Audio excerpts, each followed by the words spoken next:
I never thought the next time I saw my sister would be at my mother's funeral. It was a cold, drizzly day in Cambridge, Massachusetts. The kind of weather that weighs on your heart even without a loss. I stepped out of the car, clutching my black coat tightly around me like a final layer of armor keeping me from shattering into pieces. The funeral home smelled of lilies and polished wood to clean. Too quiet for what was churning inside me. I hadn't seen Lauren in 7 years. Not a call, no texts, not a single explanation after she stole my fiancé, the man I had believed. I would build a life with my mother. Marianne Carson always said, blood is thicker than water. But even she couldn't mend what Lauren had broken, and now she was gone. I stood near the closed casket where a photo of my mother smiled radiantly from a distant summer. I heard distant relatives whispering behind me. Emily's so successful, living in Seattle now. Heard Lauren's coming with her husband. What's his name? Bryce. My neck stiffened. Bryce Keller? The name still made my chest tighten. I took a deep breath. 7 years was enough to rebuild a life. I wasn't the same woman I used to be. But that didn't mean I was ready, because today I had to face the one who betrayed me right at the funeral of the woman both of us once called Mom. I heard the click of heels on the tiled floor before I even saw them. The room fell silent. For a beat, as if the entire space collectively held its breath. I turned, and in slow motion, Lauren Carson walked in, her hand lightly draped over the arm of Bryce Keller, the man I once called my fiancé. She wore a sleek, elegant black dress that didn't quite hide her ostentatious flair. Her brown hair was perfectly waved, large pearl earrings caught the light, and on her left hand was a diamond ring, the ring I used to wear. Unmistakable. Lauren smiled at a few acquaintances, her gaze sweeping the crowd as if she were at an exclusive social gathering, not her mother's funeral. Bryce looked a little more awkward, but still maintained the polished demeanor I knew all too well. I stood motionless, my body taut as a violin string. Lauren saw me. She tilted her head slightly, her lips curving into a faint smile, half apologetic, half triumphant. Then she squeezed Bryce's hand, as if to say, "See, sister, I have it all now." I didn't move, didn't greet them, didn't avoid her gaze. In that moment, I only thought, they don't know anything. They think I'm still the woman they betrayed 7 years ago. I held Lauren's gaze for exactly 3 seconds, then turned away. Just then, a gentle hand rested on my back. "Daniel, are you okay?" His voice was deep, warm, and steady, the only sound that day that didn't make me feel lost. I turned, smiling. Daniel wore a simple black suit, a gray striped tie, not flashy, but his presence calmed the entire room. Without needing to show off, he had the quiet confidence that drew attention. "I'm fine," I whispered. "Have you met Bryce?" "Not yet, but I think that's him." He glanced quickly towards Lauren and Bryce, just as Bryce turned and met Daniel's eyes. That moment was like a punch without a physical blow. Bryce Keller froze. I saw him take a few seconds to process, then his lips moved. "Bishop." Daniel simply nodded slightly, his gaze unwavering. Lauren turned, frowning slightly. "You two know each other?" Before Bryce could concoct any lie, Daniel smiled, the kind of smile reserved for a former competitor, one who had lost bitterly. "We once competed for the same investment deal in New York. I won." Bryce forced a laugh. "Oh, right. That was a long time ago. I didn't expect to see you here." Daniel squeezed my hand lightly, tilting his head. "I'm here for my wife. Emily is the only reason I'm here today." Lauren was speechless. Her gaze darted from me to Daniel and back to Bryce, and I saw it clearly. The confident smile on her face began to crack before everything fell apart. My life in Boston was a dream. I was a brand manager for one of the fastest-growing natural cosmetics chains on the East Coast. The job was busy, but I loved every minute of it. From brainstorming campaigns to Monday morning meetings with the creative team, The company headquarters was in a glass building in Back Bay, where I could look out over the Charles River every late afternoon. I lived less than 10 minutes away. A small but bright apartment decorated with items I chose myself after my promotion. It's my favorite books. It's a comfy chair by the window. A few lavender pots my mom gave me for my birthday, and Mom, Mary Ann Carson, was just a 20-minute train ride away. She used to be a high school literature teacher, retired early after a minor stroke. Though her health wasn't what it used to, B-Mom still retained her quiet grace. She liked wearing silk scarves, often reread Jane Austen novels in winter, then always had a way of making me feel seen. Every Sunday, I went to Mom's for lunch. She cooked my favorite chicken and mushroom soup, told stories about the neighbors, and asked about my work. And I, despite the daily fatigue, always felt like I had a place to return to. You've gone far, but you still carry this heart, Mom once said, her hand touching my chest on an autumn afternoon. No matter where you live, I'll always be right here. I had it all: a career, independence, and the enduring love of the first woman who believed in me. I didn't know at that moment that the other person I trusted most was slowly becoming the one who would push me out of the life I had built. I met Bryce Keller on a March evening at a charity fundraising gala for a children's hospital in Boston. I went with a colleague just to make an appearance and planned to leave early. But then, amidst the luxurious room filled with crystal chandeliers, amidst the clinking of wine glasses and polite laughter, I saw a man talking to a group of young doctors, holding a glass of water instead of wine, his eyes bright as if genuinely interested. That was Bryce.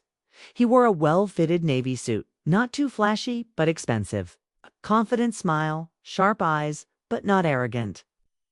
A friend introduced us. Emily, this is Bryce Keller, founder of Athletic, the personal training app that investment funds are fighting over. I shook his hand, not overly impressed, until he asked me, very genuinely, did you come here for work, for obligation, or in hopes of encountering something extraordinary? Laughed. That question, amidst a sea of empty introductions, hit exactly what I never dared to voice. We talked for 45 minutes by the dessert bar.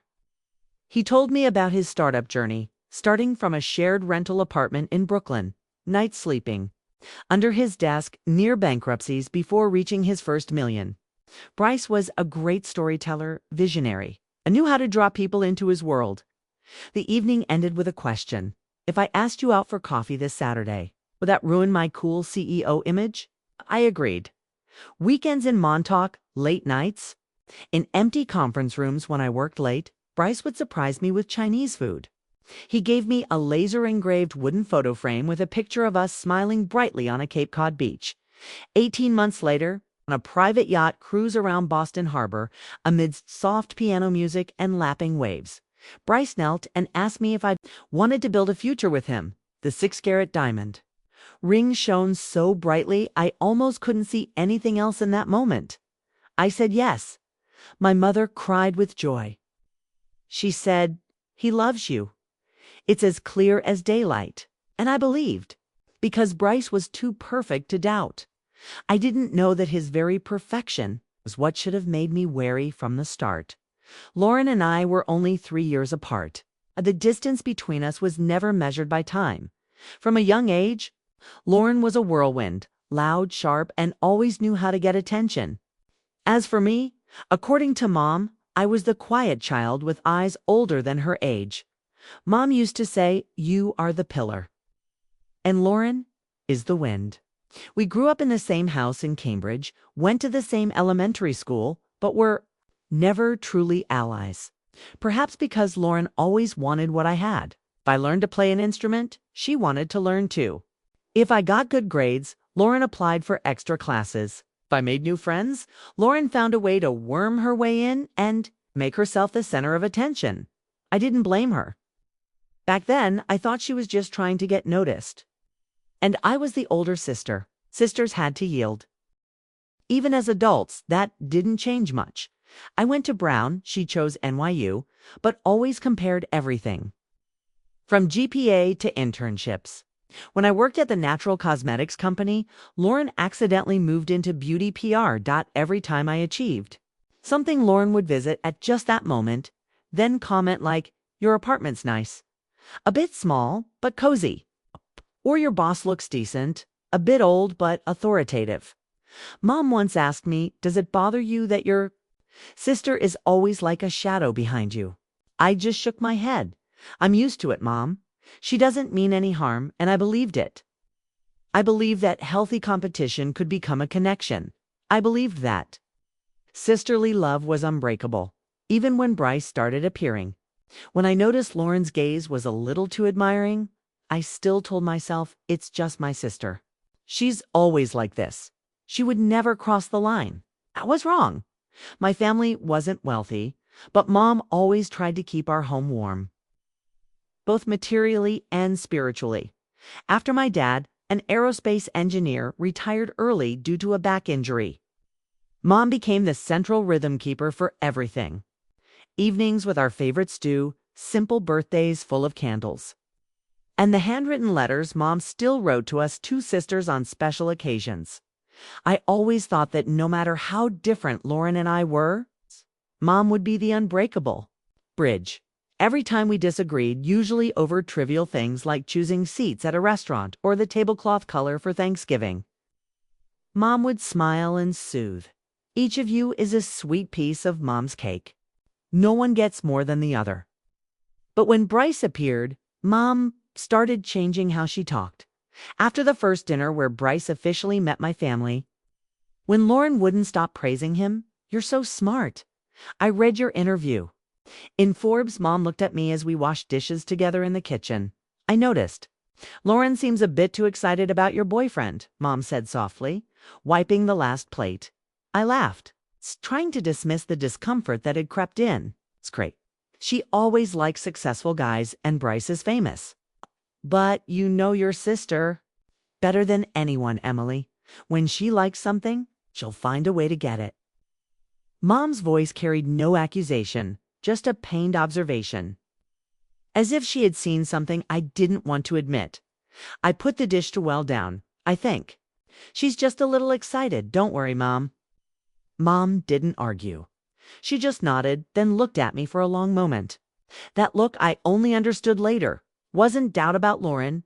It was a worry that I was trying to close my eyes, even though my intuition told me otherwise. At first, I thought I was being too sensitive. Sisters are close. Lauren was always a smooth talker, sometimes a bit over the top. But she had never crossed the line. Never. Until I got engaged to Bryce. At our engagement party at Mom's house, while Bryce was chatting with friends in the backyard, I caught Lauren leaning close to him, her hand gently touching his sleeve as she burst out laughing. She tilted her head so close it looked like she was whispering in Bryce's ear. I walked closer. Lauren turned around immediately, raised her champagne glass, and said loudly, "Have you seen his outfit, sister? My future sister-in-law chose it so well." The remark seemed innocent, but that smile carried something sarcastic. A week later, I opened my laptop to check emails for the wedding planner team and found that Lauren had proactively sent a series of suggestions for concept changes, from wedding flowers to backdrops, without ever telling me. When I asked, she just laughed. "I just want everything to be perfect for you, sister. Bryce has pretty similar taste to me. Remember when I helped him pick out clothes for his press conference?" I didn't remember Bryce ever mentioning that. And I also didn't understand how Lauren knew his preferences and habits so well. Mom saw my silence and shook her head slightly. "Be careful, dear. Don't let family ties blind you." I wanted to tell Mom that it was nothing, that Lauren was just a bit thoughtless, bit attention-seeking, that she would never betray her own sister. I wanted to believe that. But a cold feeling began to smolder inside me, an intuition I didn't dare name. I could have questioned. I could have investigated further. But instead, I chose to believe. To believe in Lauren, that my sister would never cross the line. To believe in Bryce, that the man who knelt and proposed to me couldn't betray me so cruelly. To believe in family, Those small instabilities would disappear if we were patient and forgiving enough. I convinced myself that everything was just my imagination, that I was too stressed with work and wedding planning. I wouldn't be sensitive at that time. I started yielding more, letting Lauren handle the small details of the wedding, letting Bryce have space to focus on fundraising. I didn't call as much when he seemed tired. Didn't ask many questions when Lauren texted. I just had lunch with Bryce, talking about the wedding reception playlist because I thought maybe she's just helping. I didn't listen to my intuition, didn't listen to Mom, didn't listen to the sinking feeling in my heart every time I saw them exchange seemingly harmless glances, because I loved them. One was my sister, one was my fiancé, and I once thought, there's no way both of them would betray me at the same time. I was wrong.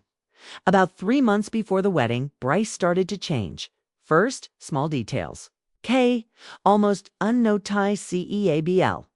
He canceled our Friday pizza and movie night, something we both always looked forward to after a long week. Zoom meeting with Singapore investors, he said. I understood. Startup life was stressful. Then he replied to texts slower, no longer calling me by the sweet nicknames he'd invented just for me. When I texted, I miss you, the response was sometimes just a smiling emoji. I tried to convince myself I was being too sensitive, but then came the slow drip of criticism, drop by drop, until I realized I was drenched without knowing I was standing in the rain. One evening, I wore the blue dress Bryce once praised as an angel on a magazine cover. That day, I wore it to dinner with him. But as soon as I walked into the restaurant, he glanced over and said, "You look a bit faded. Are you tired?" I forced a smile, trying to see it as concern. Another time, when I laughed loudly at a party, he turned and whispered, "Could you lower your voice a bit? It's a bit much." And my habit of reading before bed, one of the things he once said makes you so captivating, now made him grumble. "Can you turn off the light?" The light makes it hard for me to sleep. I started to feel like I was inconveniencing the very life of the man I was about to marry. Meanwhile, Lauren was becoming more and more present, not in family gatherings, but in Bryce's life. She texted asking about wedding music, cake flavors, even asked me if Bryce is allergic to oranges when choosing dessert, something I'd never heard him mention. I asked Bryce, jokingly, "Are you and Lauren planning a separate wedding that I don't know about?" He just chuckled lightly. "She's enthusiastic." "And you're too busy." Yes, I was busy. I worked 60 hours a week, juggling projects and planning for the big day, but wasn't taking care of each other. Not about time, but about how people choose to prioritize each other amidst 1,000 things to do. And I began to realize Bryce was no longer choosing me. One Thursday afternoon, while Bryce was away on a business trip for a few days, I went to his apartment to help clean up for a small party he said he'd host for close friends. Nothing too formal. I opened his car trunk, where he said there were some bags to bring up. As I folded the back seat to get the bags, I discovered something stuck between the leather seat crevice and the center armrest. A necklace, a delicate chain, with a teardrop-shaped pendant engraved with a tiny L. Recognized it immediately. It was a birthday gift I gave Lauren last year, something she wore almost every time she went to a party. I stood frozen in the car, my hand gripping the necklace as if I could crush it. My throat went dry when I asked Bryce that evening, trying to keep my voice normal, "Do you know why Lauren's necklace is in your car?" He didn't blink, just shrugged. "Oh, she must have dropped it when I drove her to the cake tasting. You remember my car was in the shop then, so I drove her instead." I nodded, noting the detail. But something felt wrong inside. The next evening, I called Lauren. Her voice was cheerful, as if nothing was amiss. "Seriously? I've been looking for it all week." Luckily, Bryce picked it up that day when he drove me to the cake tasting. I thought I dropped it at the shop. Identical. Every word. No extra, no missing dot to people, 2 answers, 1 script. I hung up, feeling empty. That night, I couldn't sleep. I lay staring at the ceiling, trying to recall all the times they were close. Their glances, gestures, the excessive intimacy. Every detail that seemed trivial suddenly became glaringly obvious. It's like surgical lights illuminating a void I tried to cover with trust. The next day, while doing Bryce's laundry, something I often did when he was busy, I noticed a strange perfume scent on the collar of his white shirt. Not the light fragrance I wore daily, but a sharp, sweet, heavy scent like the one Lauren wore at my mother's birthday party. I held the shirt, buried my face in the collar, and inhaled deeply. Part of me wanted to scream. The other part just felt empty. I had no perfect crime evidence, but I had an intuition, something I had denied for so long, now screaming with every beat. They are betraying you, and you are helping them cover it up. Friday, 10 a.m. New York was busy as usual. But Emily's heart was full of hope. She wore a pearl-colored suit and walked into the Plaza Hotel, where she had a meeting with a media partner from California. This could be a turning point for her career. A large-scale digital media collaboration project. Bryce had been on a business trip to Chicago since Wednesday, saying he had to present to an investment board. Before leaving, he even sent flowers to Emily's office. The card read, "See you Sunday. Always thinking of you." Emily felt lucky. A thriving career, a successful and loving man at least. She still thought so. Until she walked into the hotel lobby, she was talking to the receptionist when her eyes caught a sight in the left corner of the lobby.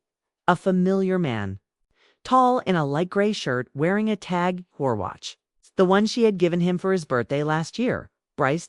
And facing him, with an arm around his shoulder, was a woman in an elegant red dress. Lauren. Emily froze in the heart of New York. In a crowded public place, the two of them kissed. A long kiss, unhurried, full of intimacy, not like secret lovers, but like a deeply enamored couple with nothing to hide. Emily couldn't breathe. She stood still, her heart squeezed tight. Passersby didn't notice, but for Emily, the world seemed to stop. She saw Lauren smile, her fingers caressing Bryce's collar, as if she were the only woman in the world. Emily walked towards them, each step like treading on broken glass. When she was just a few steps away, Bryce suddenly noticed. He spun around, his face pale. Lauren blinked, her mouth agape, unable to utter a word. Emily didn't scream, didn't cry. She looked straight at Bryce. "Chicago," he stammered. "Emily, it's not what you think." Emily didn't take her eyes off Lauren. "I thought you were busy traveling with your girlfriend in Vermont." Lauren bowed her head, then looked up, but without the defiance she once showed. This time only guilt, or at least shame. Emily nodded. "Good.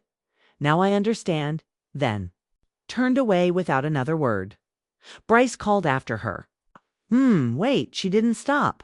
But her voice echoed back. "You said you were doing it for our future. You forgot to say our was me and my sister." As the elevator doors closed behind her, Emily took her first deep breath in 5 minutes. She didn't know when her tears started to fall. She only knew. What she once called love, what she called family, had just disintegrated.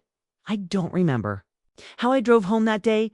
I only remember that when the apartment door closed behind me, I slid down to the floor, my office dress crumpled, my hair messy, and cried like I had never cried before. Not because of Bryce, not just because of Lauren, but because everything I had ever believed in, nurtured, relied on like a spine, had disintegrated in one afternoon. I texted Mom a single line. "Mom, I need you here now." An hour later, Mom and Dad arrived, using the spare key. Mom sat by me all night, stroking my hair like when I was a child. Dad stood quietly in the kitchen, his face pale, his hands gripping the chair. I didn't go to work for 3 days after that. When I returned, I broke down during a client meeting, presenting, crying, uncontrollable. My boss, a tough but perceptive woman, called me into her office afterwards. Double quotes, "Emily, I think you need time. Longer than a vacation." I understood. I applied for unpaid leave. Then, after a month with no progress, I resigned altogether. I blocked Lauren's number, deleted all photos with Bryce, turned off all social media notifications, mutual friends. Didn't know whose side to take. Most chose not to take mine. I disappeared.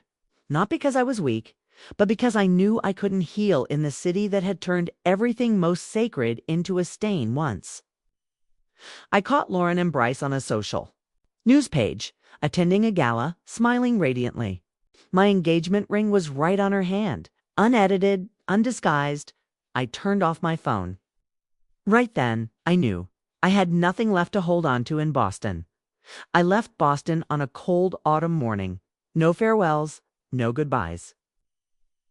Just Mom standing by the roadside, handkerchief in hand, eyes red-rimmed. Dad squeezed my shoulder tightly and whispered, "Go! Rebuild everything. Don't look back."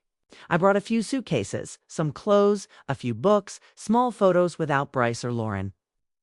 The remaining items Mom helped me donate or store. Seattle wasn't a dream. It was a choice for survival. I took a job at an organic cosmetic startup, a small company with only about 30 employees, headquartered in Fremont.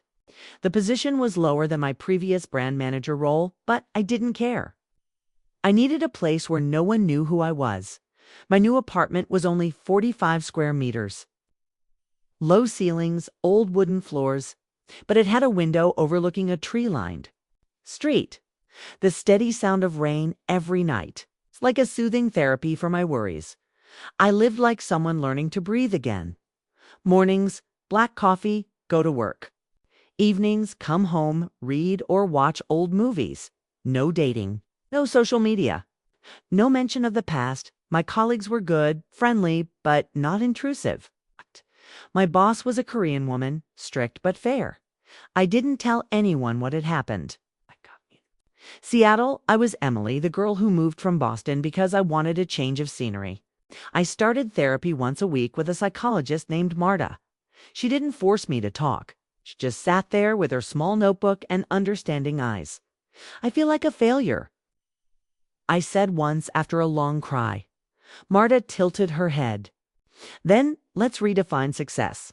Maybe, for the first time in your life, you're not playing a role, just being yourself." I went home that night, took down all the picture frames on the wall, replaced them with landscape photos I took myself. Gray clouds, green trees, still lake surfaces, no people, just me, and for the first time in a long time. I didn't feel empty. I didn't say goodbye to Lauren. I didn't need to. I just disappeared. From the world she existed in, her phone number was blocked. So were her emails, social media. I deleted all my accounts. I wanted to make sure every pixel of memory of her and Bryce was erased from my sight. Mom knew that. And she didn't object, at least not at first. But just a few weeks after I settled, in Seattle, she called, her voice gentle as if walking on glass. "Dear, Lauren asked about you." I was silent. "It's just, she asked how you're doing. She knows you've moved." I didn't answer. Mom understood what my silence meant, but she still tried. "After all, she's still your sister, Emily. Blood is thicker than water." "Mom," I said, my voice calm but cold as ice. "She's the one who stabbed me in the back and called it an accident." Mom sighed. She didn't argue, but I knew she still held out hope for reconciliation. In subsequent calls, she would casually mention Lauren. "Lauren just moved. Heard Bryce was on the cover of a financial magazine." Or, "Yesterday I saw a dress like yours. Lauren said she bought it for an anniversary." "Oh, sorry, Mom." I learned to ignore their names, ignore their shadows. Only once, when Mom said, "You'll forgive, right?" Someday, I just replied, "I'm not sure, Mom. Some cuts are so deep. They don't heal. You can only learn to live without that part of your skin anymore." Mom didn't ask further, but I knew, in her heart, between her two daughters, she still dreamed of a day when she could sit us side by side and not have to choose a side. I wished I could give Mom that, but back then, couldn't even save myself. The first month in Seattle, I lived like a shadow, went to work, came home, ate dinner alone in silence. Every step was an effort to keep myself from falling apart. But then, I started regular therapy. Marta, my psychologist, never gave me advice. She just asked questions. Very simple questions. When was the last time you had a decent meal? Do you know where you're hurting? Your heart? Your self-esteem? Or your trust? I couldn't answer. But I started listening to myself. I learned to say no without apologizing. Learned to sit alone in a coffee shop without feeling lost. Learned to fill the void with something other than the nagging voice in my head. I signed up for Saturday morning yoga classes, bought cookbooks, and practiced making dinner. Planted a small cactus by the window because I thought, it's like me. Surviving doesn't need much, but can still be green. One evening, I stood in front of the mirror, hair tied back, wearing an old sweater, eyes a bit dark.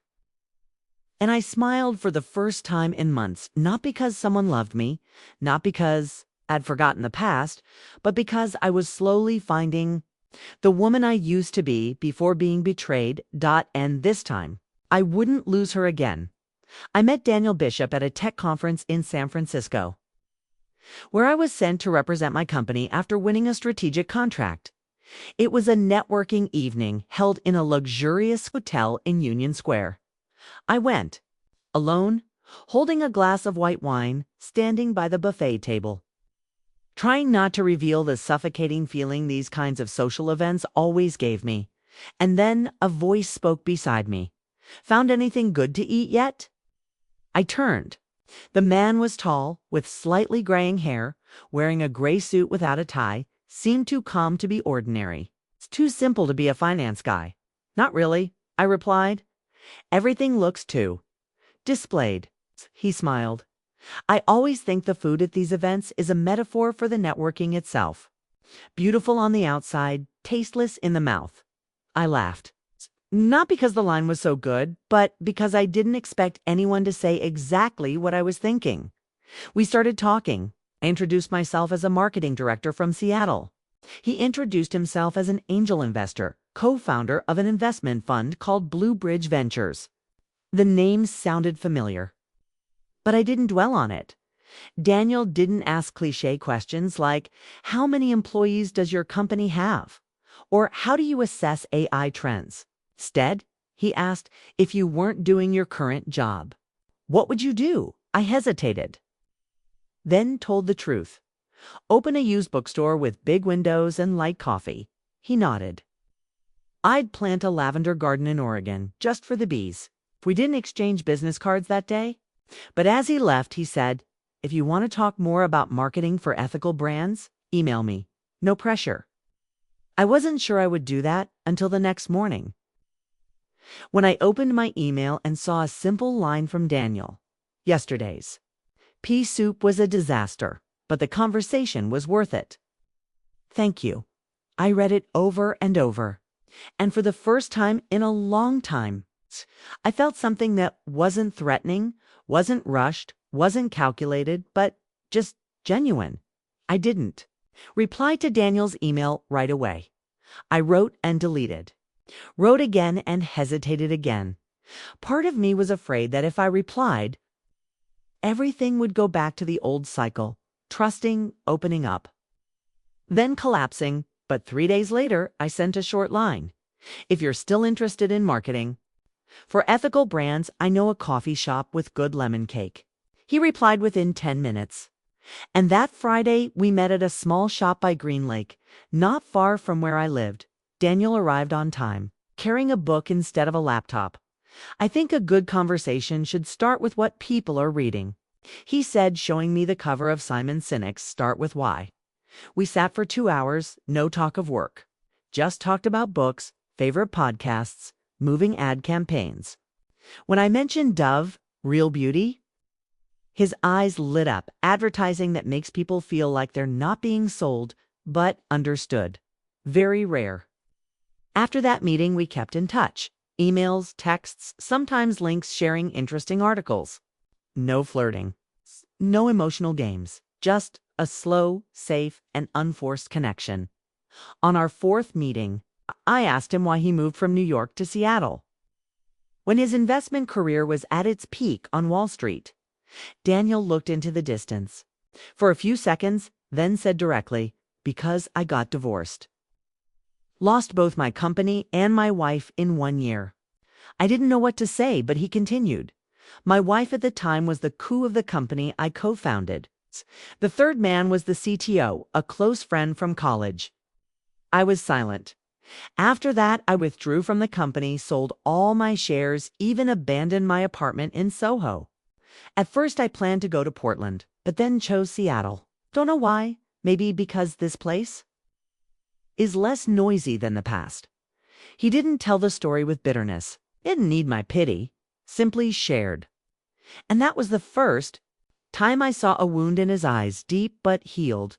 I smiled faintly, looking down at my coffee. "So, you were also betrayed?" I said. "Yes," he nodded. "And I learned one thing. Harm isn't what makes us weak. Hiding it is what makes us fall apart." That night, I went home. And for the first time since Bryce, I slept soundly. No nightmares, no waking up at 3 a.m. with a feeling of falling into darkness, because I knew someone understood me without me having to explain. Daniel and I didn't date in the conventional sense. No roses sent to the office. No "I'm thinking of you" texts at midnight. Nothing rushed. We simply were present regularly, warmly, no demands, every Wednesday. We had lunch together at a small restaurant near Capitol Hill, changing locations each week, but keeping the routine. I started looking forward to those conversations like someone longs for sunshine in a long winter. When Daniel dropped me off, he never parked too close to my door. No expectant glances. No hesitant suggestions. Just "Remember to dress warmly tomorrow night. The temperature is dropping to 40 degrees. Then he'd drive away. Once, Madison, my friend at work, asked, "What are you and Daniel to each other?" I pondered. "We're two survivors trying to learn to trust kindness again." I started to feel lighter when I was with Daniel. Not because he tried to heal me, but because he didn't make me feel like I needed to pretend to be okay. One night, I invited Daniel over for dinner. I cooked creamy pasta using Mom's recipe. He brought red wine. We played soft jazz. The small kitchen became strangely cozy. After dinner, as I washed dishes, he stood behind me, not touching me, just saying, "Emily, I'm not in a hurry. And you don't have to be ready if you're not truly ready." I turned to look at him. No defensiveness. No fear. "I don't know if I'm ready," I said truthfully. "It's just, I don't want to run anymore." Daniel smiled. "That's enough." We hugged that night. No kiss. No crossing boundaries. Just two people. One broken, one betrayed. Learning to trust intimacy again. We had been together for almost a year when Daniel planned a weekend trip to Whidbey Island. "No reason at all," he said. "Just that I feel like you and I need a little quiet without emails and phone calls." The small wooden house by the sea, the wind carrying the salty scent of the ocean, and the sound of waves crashing against the rocky shore became the soundtrack to all our conversations. Saturday evening, after a simple dinner of grilled fish and vegetables, Daniel suggested a walk. It was dusk, the sky painted in shades of purple and blue. We walked barefoot on the cold sand, hand in hand, not speaking for a few minutes. But it was a comfortable silence. Then he stopped, looked at me. "Emily," he began. His voice wasn't trembling, but I heard the solemnity. "From the day I met you in San Francisco, I knew there was something different. Not because you're beautiful, smart, or strong, though you are all of those things, but because I saw that you didn't need anyone to save you. And I didn't want to be the one to save you. I held my breath. I just want to be the one walking beside you, whether you're steady or whether you fall." Daniel reached into his jacket pocket, pulled out a small velvet box. Opened it. Inside wasn't a dazzling diamond ring, but a simple gold ring, set with an aquamarine stone, the color of the ocean, as gentle as he was. I don't need an answer today. No lavish wedding. No fairy tale promises. Just if one day you feel ready to move forward, then let me be the one to go forward with. I didn't cry, didn't freeze. I just felt peace. A deep and steady kind of peace. Like tree roots. I squeezed his hand. I've been running for years. From memories, from old lovers, from myself. But Daniel, I don't want to run anymore. I looked him straight in the eyes. I don't need more time. I know now. And I nodded. Double quotes, yes. We didn't kiss passionately. No fireworks, just a tight hug on the quiet beach. And I knew from that moment I had chosen the right person. Mom's funeral took place on a colder than usual autumn morning in Boston. I came home 2 days early to help Dad with the arrangements, checking every tiny detail from funeral flowers to the guest list, not because I wanted to control, but because if I didn't, I would break down. Daniel was by my side the whole time, like an anchor in a strong wind. He didn't say much, just acted, from booking hotel rooms for relatives to reminding me to eat breakfast even though I had no appetite. That morning, I stood in my old room wearing a simple black dress, brushing my hair in front of the mirror. Daniel walked in, placed his hand on my shoulder, his gaze gentle through the reflection. "You don't have to be strong today," he said. "Your mom already knows who you are." I squeezed his hand lightly, nodding. When we arrived at the church, guests had already started to fill it. My dad, now looking 10 years older, sat silently in the front row, his eyes fixed on Mom's photo placed before the casket. I held his hand, feeling his hand tremble slightly, and then the church doors opened. Lauren and Bryce walked in. I heard small whispers around me. Everyone's eyes turned towards them. Lauren wore a sleek black dress, her blonde hair elaborately styled, her fingers sparkling with the old diamond ring. Bryce walked beside her, his expensive suit not hiding the fatigue on his face. I slowly stood up, turning around. Lauren's eyes met mine. For a fleeting moment, I saw hesitation, no longer the smugness, no longer the familiar arrogance, only worry, insecurity, and a little fear. Bryce was the first to speak, his voice low and uncertain. "Emily, I'm so sorry about your mom." I looked at him as if looking at a complete stranger. "Thank you," I replied curtly. Lauren tried to smile. "We came to say goodbye to her. She was a special person." I said nothing. Just then, Daniel stepped forward, standing beside me. He gently took my hand, a touch full of meaning. Lauren looked at him, frowning, then shifted her gaze to me. "Husband." I nodded. "Daniel Bishop," he said softly. "Nice to finally meet you." Bryce flinched. His face visibly paled. "Bishop. Daniel Bishop." "Yes," Daniel replied calmly. "We were on opposite sides of the Innotech deal, remember? You chose to pull out. I chose to invest." I glanced at Bryce. His complexion wasn't just pale, it also clearly showed something. Shameful. Lauren lost her smile. "You are Daniel Bishop."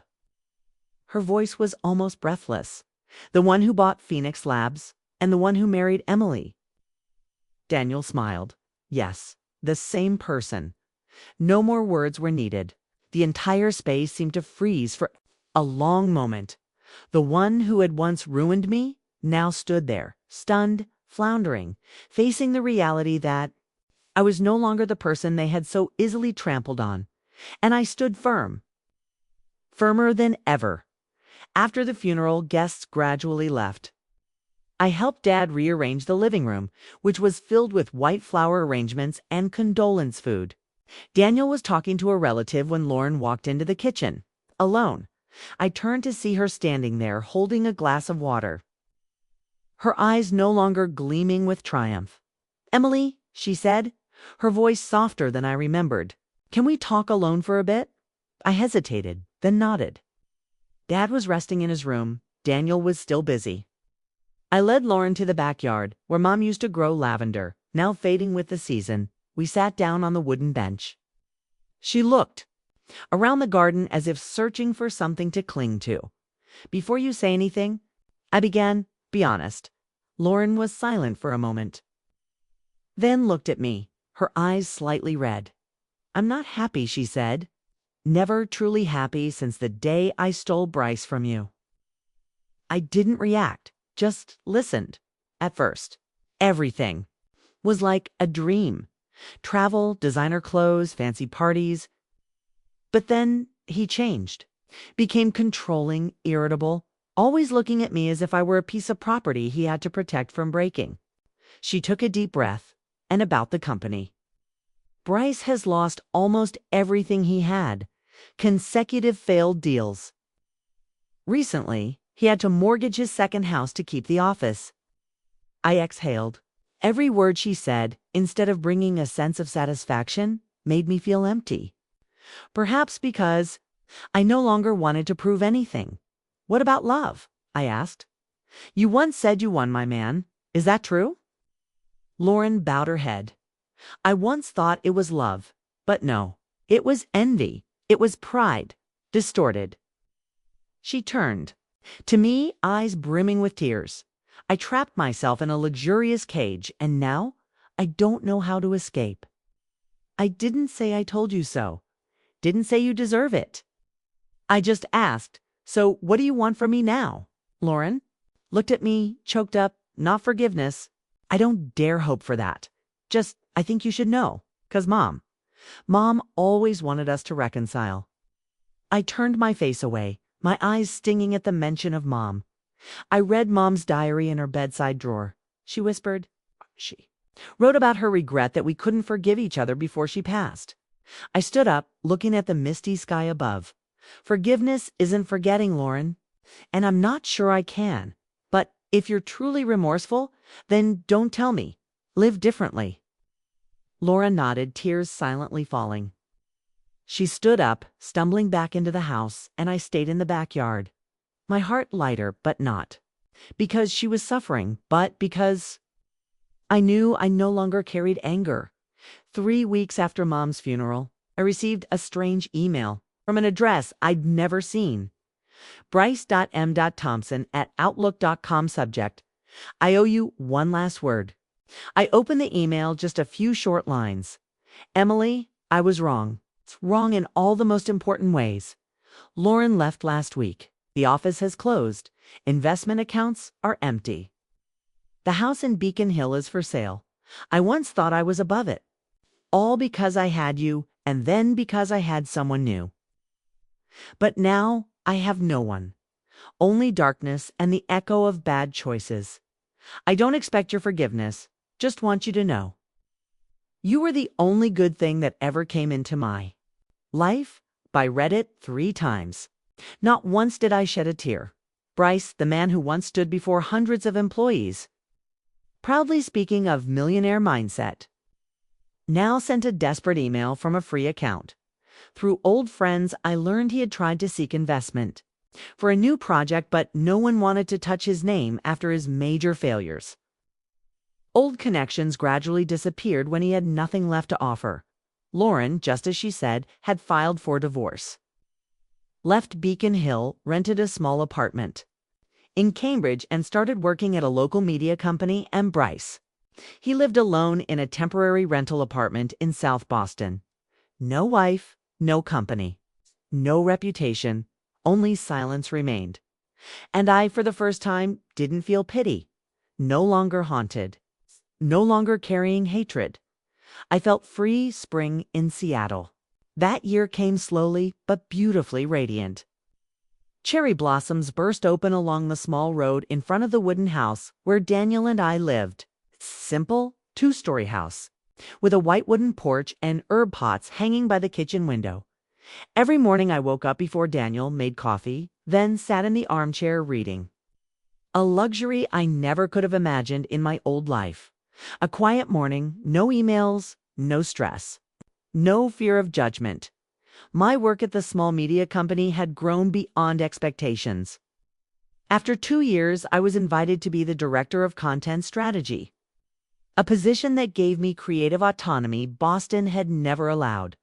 I founded a team, dedicated to campaigns for women-led startups, a project I had nurtured since my breakdown. Daniel supported me unconditionally. He often joked, "I invest by washing dishes and keeping the cat off the laptop keyboard." Our life wasn't glamorous, but every detail was our choice, not something society imposed. Not because it looked successful. No one else could define me but myself. One Saturday afternoon, as I was planting hydrangeas in the backyard, Daniel came out with a letter. "You have a handwritten letter," he said, handing me the envelope. "From Lauren?" I hesitated, then opened the letter. In the letter, Lauren wrote that she had finalized her divorce. She was pursuing an intensive training course in behavioral therapy at Tufts, hoping one day to help women who had experienced betrayal and trauma like us. "I don't expect your forgiveness, Emily," she wrote, "but I will spend the rest of my life becoming worthy of that forgiveness. One day you are ready to grant it." I folded the letter. No tears, no pain. Only gratitude for having moved past it. That evening, Daniel hugged me as I lay reading. "I think our child will have your eyes," he whispered. I placed my hand on my belly, now slightly protruding under my thin sweater. A new life was growing inside me, not a compensation, not a replacement, but the culmination of a long journey through darkness. And for the first time in many years, I felt complete. Not because I got back what I lost, but because I no longer let them define me. I once thought forgiveness was a privilege that the one who caused harm had to earn. But after all, I realized forgiveness is a gift, and the first recipient must be yourself. I didn't forgive Lauren because she deserved it. I didn't forget Bryce because he was remorseful. I forgave because I didn't want to carry their burden on my path. Any more hatred is like holding a red-hot iron rod. You keep holding it, thinking it will hurt others.